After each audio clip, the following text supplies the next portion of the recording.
My husband is over 50.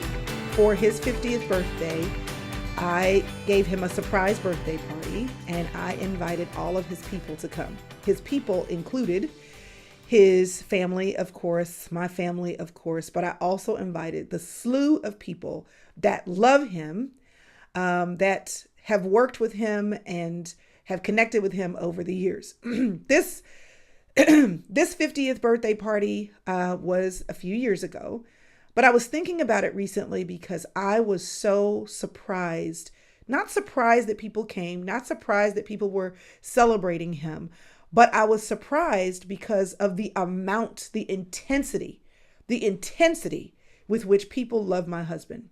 My husband managed Kirk Franklin. He was his everything from his personal assistant to his road manager to his business manager. He kind of started out being a friend and a bodyguard. And over the 20 years that he was working with him, he kind of did everything. And then when his health started giving him some trouble, then he retired from that. But he worked with Kirk and he worked with all the musicians and he worked with, if you don't know who Kirk Franklin is, he's a long in the business gospel music artist. But he was his right-hand man for a very long time, and he took care of all of Kirk's people, the singers, the musicians, the touring. He did all of that. And so he got a chance to know all the people that have ever sung or worked or played with Kirk over 20 years. So we invited those people to come back. And not only was it like one big family reunion, but it allowed me a picture of what happens when we choose to give people their roses while they're living. And so if there are people in your life who you need to say thank you to, or who you need to say I love you to, it's important to do that. So heads up, if it's been bothering you, this is your confirmation that you're supposed to call them or see them or buy them flowers or whatever. But it also showed me how a life lived well can be celebrated, because a life lived well always results in influence. And that night, so many people came up on the microphone to talk about their memories. Everybody calls my husband Uncle Jesse. To talk about their memories of Uncle Jesse taking care of them, of him fighting for them, of him putting them on a plane so they wouldn't be late, but he took the next flight out, of him always being the last man standing, of him making sure people had a room, had a pillow to lay their head on, even if he had to still sleep on the tour bus or sleep in the hotel lobby. He always made sure everybody was taken care of. Kirk always has this story. He calls it his Uncle Jesse story, where he fell off of a stage, hit his head way back in the day, had a concussion. My husband jumped down many, many feet to get him, to basically rescue him. It was just a night of stories of what amounts to influence. My husband is not a speaker. He's not a singer. He's not a musician. He's not an out front person at all. But that does not mean that he did not have a major influence in the life of Kirk and all the people who worked with Kirk over the years. He has had an influence because of the person that he is. He has had an influence because he's consistent. He has had an influence because he's a person of integrity and character. And he shows up to his life in every situation as that person. A life lived well always involves you showing up with integrity and character consistently over time. Over the last few weeks, we've had an opportunity to think about people in the public eye who've had influence. And I would love to just remind you of some of them right now. First of all, Miss Cicely Tyson. If you haven't seen a movie with Cicely Tyson in it, you've never seen a movie, because Miss Cicely Tyson has done the thing. She was the first in many cases and certainly wasn't the last. She acted well into her latter years, and every place she showed up with grace. A beautiful woman who was willing to take roles that meant something and to deny roles that were frivolous.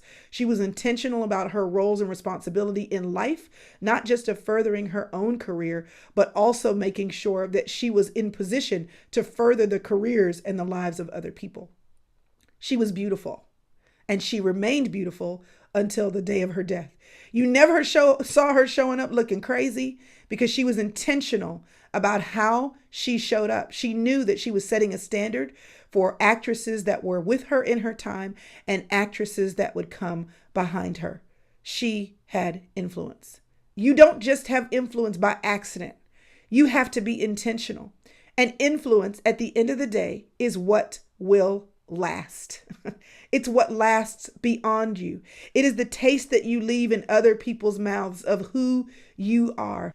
Influence means that when you wear Chucks and when you wear pearls, and when you are the first that other people want to wear chucks and pearls.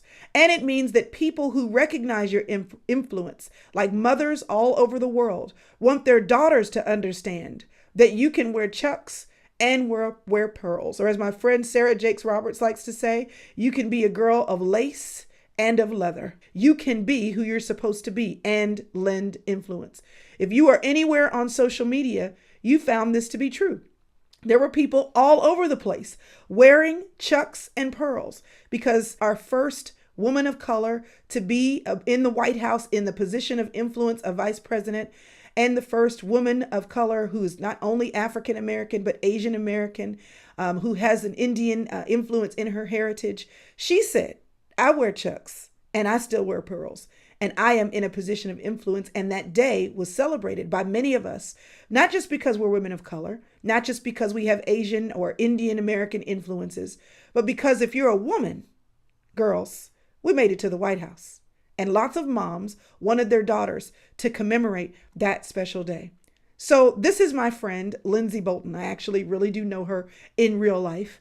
And she actually is a girl who is of Caucasian and African American descent. Her mom is white, her dad is black. And she and I have talked many, many times about how she, as a woman of mixed race, wants to influence her children because, of course, she is, as a woman of color, sensitive to all things that women of color are sensitive to. But she wants her daughter to understand that the world is round, that the world is big, and that while the things that we do as people of color should be celebrated, the world should be celebrated as we move forward and we do things that we have never done. I saw her celebrate Kamala Harris's inauguration in the White House, but I've seen her celebrate a lot of things because her understanding of influence is a balanced one. And I want you to understand that I realize everybody is not happy about who's in the White House. Let me tell you something. It doesn't matter if you're happy or not about who is in the White House. We have all been influenced now. Little girls all over the globe have been reminded that there is no ceiling that you cannot break. And that is the power of influence. That when you show up and you live your life well, you are in effect communicating to other people. This is how you do it. Isn't this the cutest picture? I love this. When you see somebody else win, it teaches you that you can do it. Some of the time, the reason why we have to work so hard to do things in our lives that we didn't think we could do is simply because we've never seen it. Sometimes you just don't know what you don't know until you know it. And now little girls all over the globe now know that not only can they wear chucks and pearls, they can wear chucks and pearls and be in the White House. And that's good for all of us girls to know. Sometimes if you look in the mirror and you've never seen that somebody who looks like you can do something you aspire to do, then you just don't try. So celebrating our firsts and celebrating people who have influence for other people all over the globe, it's important for us to recognize this.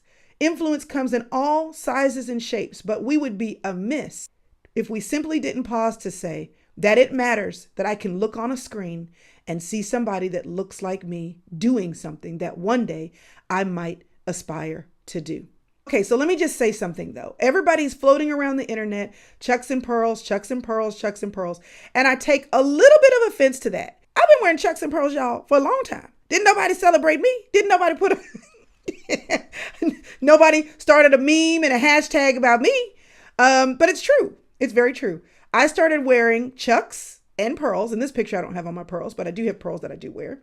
When I would go speak, because 2 years ago, almost 3 years now, I had a series of problems with one of my feet.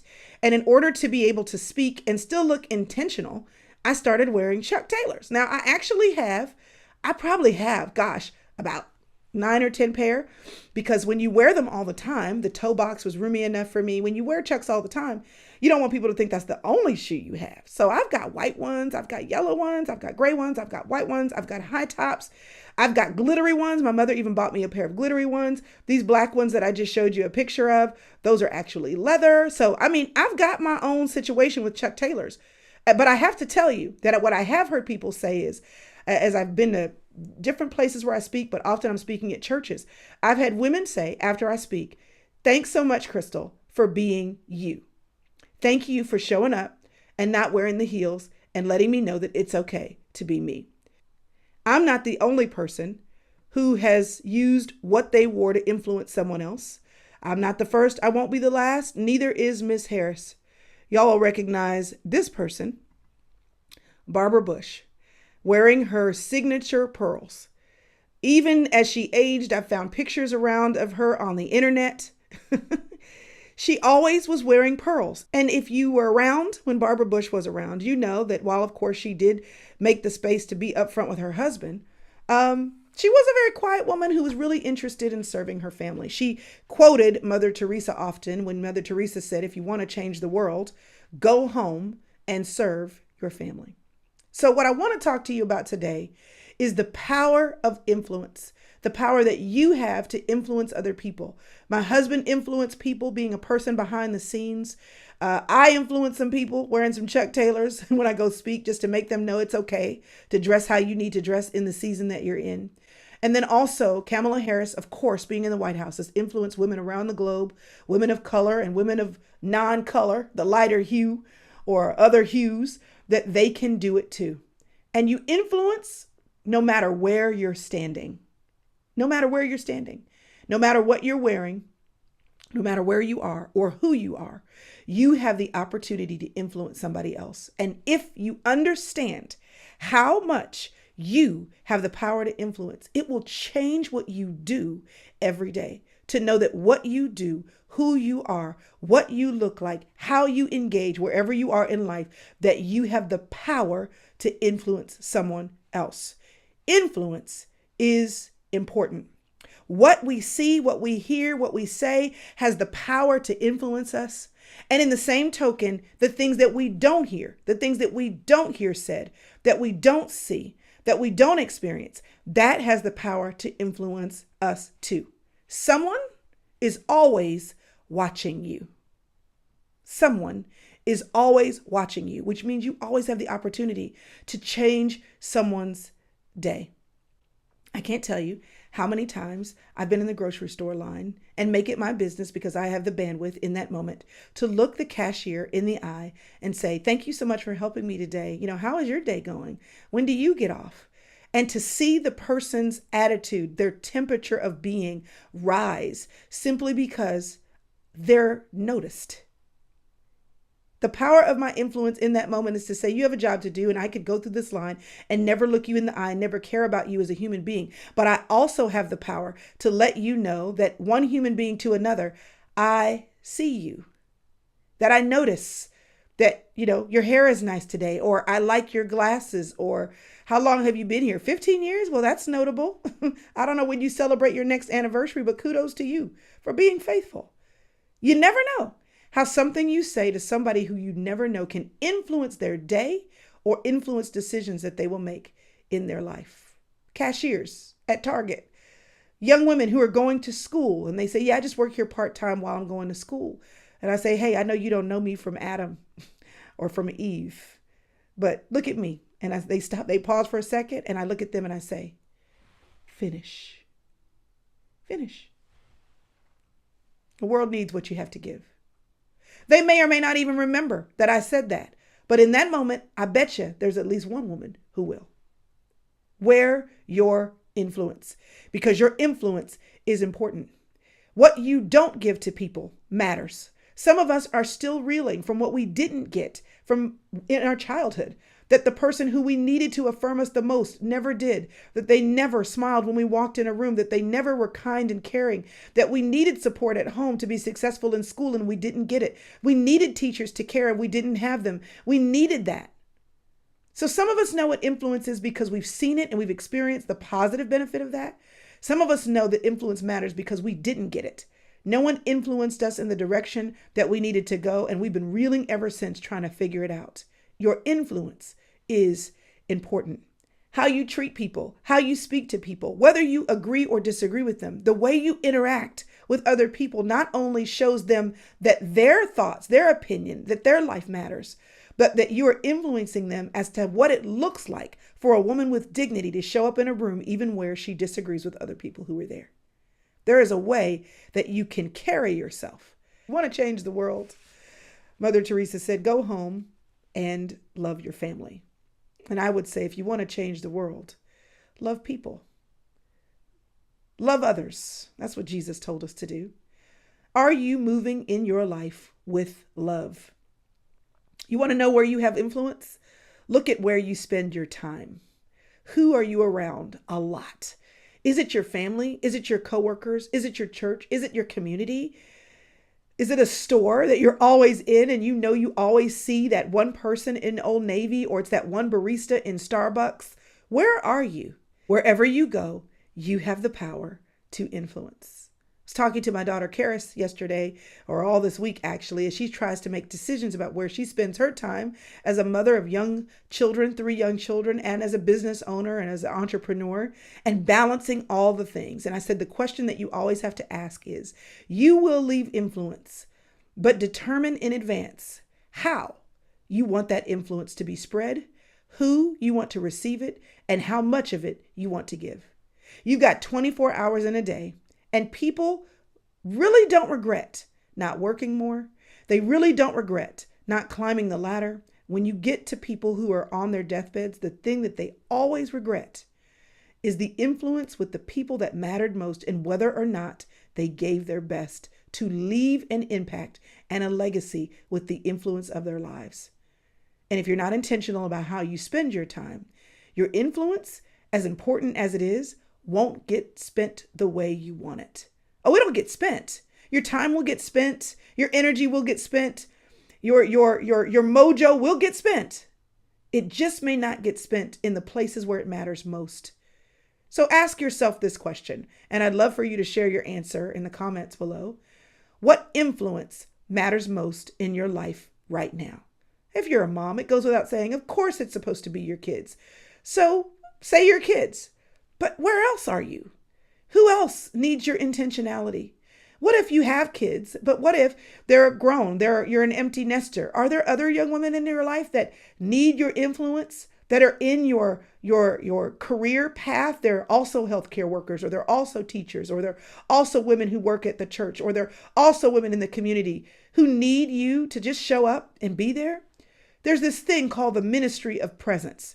You don't necessarily have to do a whole lot. You don't have to necessarily be the point person or even be the lead. But just by you being there, showing up, and being present, people can watch you. They can learn from you. They can lean on you. And you being there matters. The Bible says, iron sharpens iron. Being around, well, it matters. Ecclesiastes 4:9-12 says, a cord of 3 strands cannot easily be broken. This is why the inner circle exists. It's not because there's some magic in what I do. I just happen to know that because women listen to me, and I don't have all the answers. I don't purport to have all the answers. But what I know is that when we get together, we have the opportunity to encourage one another. And some of us, that's all we need. We just need a place or a space where we can go to know that we're not the only one, and to have other women say, hey, listen, I've done that. I've been there. I've been through that. Don't worry, you'll make it. We need to know that, yeah, we're not just a team of one. We live in a very big world where other people, because of how they lived, can help. So influence is important. And if you don't think you have any influence, think again. Let's go back to Miss Harris. Because she is the first, we've had a lot of talk about her background and her influence and where she came from. This is a picture, and I love that this was taken in 1972, the year that I was born. But this is a picture of her sister with her grandparents and her mother. Let me tell you something. What has happened in her life is not just because she did the thing, y'all. It happened because her mother and her grandparents and her father were in her life, giving her encouragement and direction the whole way. She has talked about her mother, who was a breast cancer researcher, teaching her about the value of an education. She has talked at length about her dad being a professor. She wasn't just an educated woman valuing education because she was a naturally valuing education kind of person, y'all. She had parents. She had grandparents who said, let me show you what education looks like. Let me teach you the value of education. And then, young girl, you go as far as you can go. This is about anybody who ever has done anything that has been done for the first time and acknowledges in their firsts that they may be the first, but they won't be the last. So this is what happens anytime somebody who's the first realizes they're the first, but also acknowledges that they won't be the last. Halle Berry, you remember it? She won the first Oscar, and in her speech, she could hardly hold back the tears. She was visibly emotionally shaken because she realized how much of an honor it was for her to be the first female actress of color to win that award. She also realized that there were women before her who had been wonderful actresses who deserved that award as well, but they were not the first. They simply provided the platform for her to stand on. And she acknowledged that. This happens anytime somebody realizes that they didn't get where they were going on their own. Influence is important. In the Bible, the book of Ruth, I've taught on this so many times, and I talk about how Ruth, a pagan woman, wanted to follow Naomi, a Jewish woman, back to her homeland. Naomi's husband dies. Ruth's husband dies, Naomi's son. Ruth is now a widow, but she's a young woman. And Naomi decides after her husband dies and after both of her sons die, if you've never read the book of Ruth, you should. It's short. It's easy to read. Naomi decides to go back home, and Ruth leaves her home. Y'all, she could have gotten married again. She leaves her home where she knows the language and knows the culture, where she could have gotten married again, to go with her mother-in-law, to go back to her mother-in-law's homeland with the Israelites, which means she was probably giving up any chance she thought or hoped that she would have to get married. But what she said was, I'm coming with you, Naomi, because I want your God to be my God. Do you realize how much influence Naomi as a mother-in-law had to have on her daughter-in-law? For her daughter-in-law to say, not only am I going to go with my mother-in-law, not my mama, but my mother-in-law, and I'm going to leave everything I know in order to do it. Jesus walked with the 12 disciples. He could have gone all over the world. He did not do that. You know what he did? He walked with the 12 and said, now when I'm gone, you go. That's what it says in the last verse of Matthew 28, the last few verses. He said, I may not go everywhere, but I'm providing a platform that you need for you to go and do what I will not be here long enough to do. I'm going to be here for 33 years. So in my stint, what I'm going to do is teach you some of the things that you meant to do with your life that you couldn't because of access or education or knowledge or opportunity. Do you know that your influence is not just about you? It is also about the importance of you showing up for other people and saying, here's what I couldn't do, but let me tell you what I've learned and let me help you get there. It also means that if you've been able to do things that have never been done, that you turn around and help somebody else because your influence is important. Miss Harris, as she was taking the oath, and she didn't just use any Bible, right? She used the same Bible that Thurgood Marshall took his oath on. Why? Because he was the first person of color to serve in the Supreme Court. And that was a nod to the influence that he had in her life. Yeah, he wasn't a woman and he wasn't attempting to become vice president of the U.S. You don't have to be the exact thing in order to influence, impact, or encourage someone else who is looking at you. You all have the gift and the potential of leadership. And let me tell you why. Leadership, which is basically influence, it's circular. You can lead from the front, meaning that you're in front of somebody else. You did it first. You're higher up. You have power. You have the ability to pull them up and give them encouragement from the seat that you have already at the table. But leadership also comes from behind. There are people that you have never met that influenced where you are today. There are people that made sacrifices. Your grandmother, your mother, your parents, your father, your grandfather, your great-great-grandfather.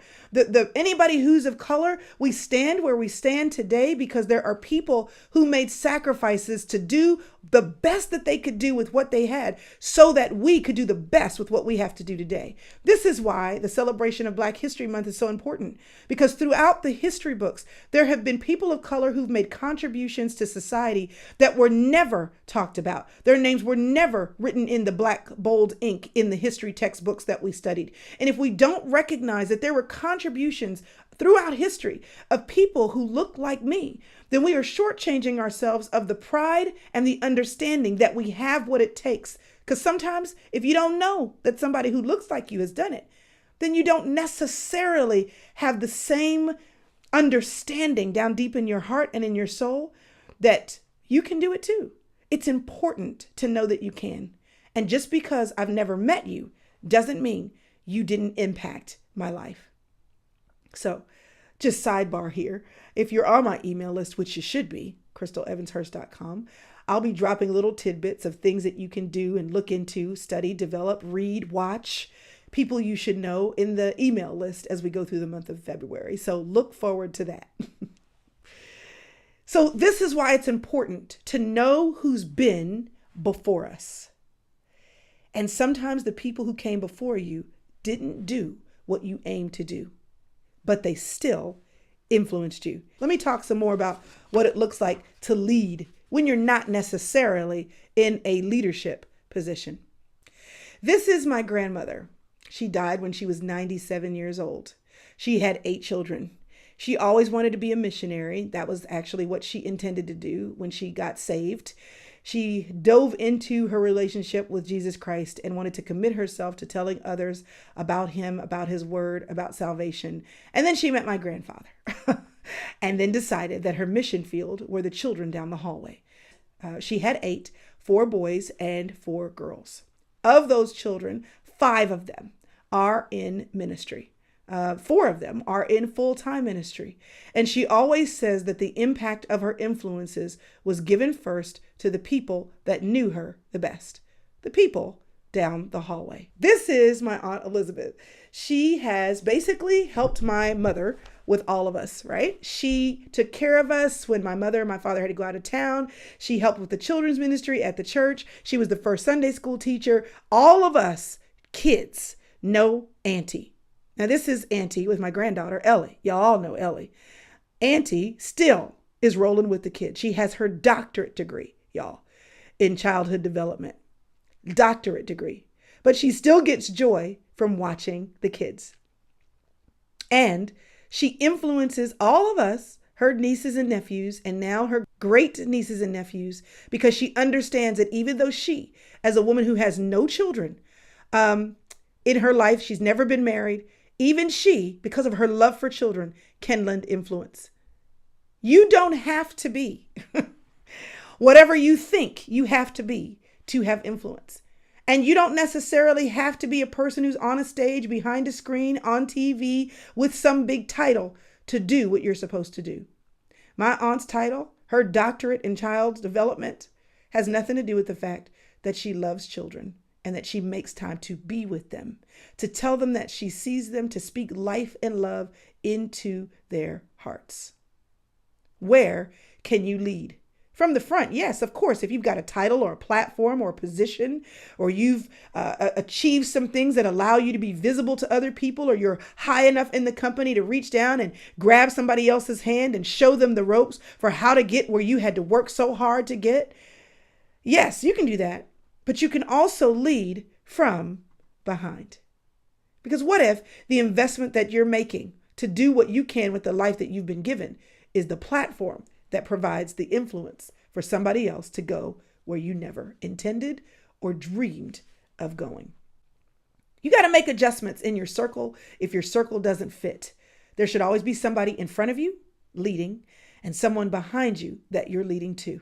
Look around you and say, who can I have influence on? Not because I have a title, but because I'm there. Nobody, not one of us, does anything that we need to do in our lives by ourselves. If you look around and if you're honest with yourself, somebody influenced you. It may have been a TV show. It may have been a teacher. It may have been something that you read. But somewhere along the line, you created a vision for your life, a structure for your life, a grid for your life. And you got that from somewhere, good or bad. Now, if you are anywhere in the world, you understand this statement to be true. Your posture, just where you stand or where you sit, it has the power to influence. Y'all, everybody in the world, and I mean the world, not just in the States. If you search the hashtag Bernie Sanders, you will find memes of him every stinking where. All he did was show up to the doggone inauguration in some mittens, a mask, and in a chair. But his posture said everything. I love this meme. Your order has shipped. And how you sit waiting on your stuff to arrive. Or what about this one? Him sitting on the bench next to Tom Hanks. Posture is everything. Or what about this? Now you may have to look really hard to see him, but can you see him? He's still sitting there. Same posture. What does his posture say? What does his posture say? He's saying, y'all, I am totally unbothered by you right now. I am totally not thinking about y'all. I am totally trying to get in here and not fool with y'all. And I am not going to be disheveled or disheartened by whatever is going on around me. His posture was a picture that definitely said 1,000 words. Yeah, people all over the world. Like I found memes in different languages. I mean, because posture is everything. It's not about what you say. Your influence is not about just what you say. It's not just about the job that you have. It's not just about the amount of money that you possess or the amount of fame that you have. Listen, I mean, influencer, it's a thing. There are people that make tons of money. Their whole living is made because they have hundreds of people, hundreds of thousands of people that follow them, and they can post a picture of Tide and get a check. So I'm not saying that influence isn't improved or enhanced when you have numbers. What I'm saying is you are influencing whoever is around you, even if you just sit there. Toni Morrison said, when a child walks into the room, she's intentional to smile because she realized sometimes that a child would walk into the room and just her posture, the glance that she has when she looks at them would communicate more than what she could ever say. This most recent Sunday morning, I had my kids fix breakfast. I don't really fix a big breakfast, but I've been teaching them along the way. And there was something I was trying to fix in our home. It was taking all of my attention. It was something I wasn't supposed to be doing at that time. And I was very frustrated. And the kids kept asking me questions. Mom, is this enough milk to put in the eggs? Mom, where's the dill? Or you want me to put dill in the eggs? Mommy, how long do I put the bacon? And they kept asking me questions, which they should have. I was so irritated. And then my oldest son walked up to me and he said, Mom, and I said, yes. And he said, never mind. And I said, I'm sorry. It's okay. What do you need? In that moment, what I was communicating to him by the posturing of my body language and the tone of my response was, I don't have time for you. I'm not interested in what you have to say right now. You are a bother. That's what I was communicating to him in that moment. Do you realize that your posture communicates something? We have a saying from my mother, Loisy, if you walk into the room and your face and your hair are done and your clothes are on point and you are standing straight and tall, and if you glide in the room like you're supposed to be there, positioning yourself like a queen, you are very Loisy today. This was her posture. And just by virtue of her posturing, when she entered a room, she commanded respect. Your influence is important. It is circular. It doesn't matter if you're on the front side, if you're behind the scenes, or if you're on the side supporting. Your influence, it's important. And your influence comes even if you're just sitting still. What does your face and your body language, your nonverbal, communicate to the people around you? Your influence. You have it. So own it. Own it. When somebody is able to do something that's never been done before, when the barriers that they break, when the ceilings that they move past, when there are chairs that someone like them have never sat in before, and they now can, when you get somewhere you've never been, when someone in your family does something that no one in your family has ever done, when your child comes home with an A on the report card, when your husband gets a promotion, when your sister gets her new house, when your friend gets engaged, when the cashier at the store is kind and you notice, you, leading from the front or leading from the back or leading from the side, you, in your posturing and your facial expressions, all of your nonverbals, you get an opportunity to be influential in celebrating. That is the most influential thing you can do for another human being, is to celebrate who they are, to celebrate the accomplishments that they've been able to achieve, to celebrate their steps forward, and to say, whether you helped them get there, or whether you encouraged them, or whether you supported them, or whether you just noticed. Good job.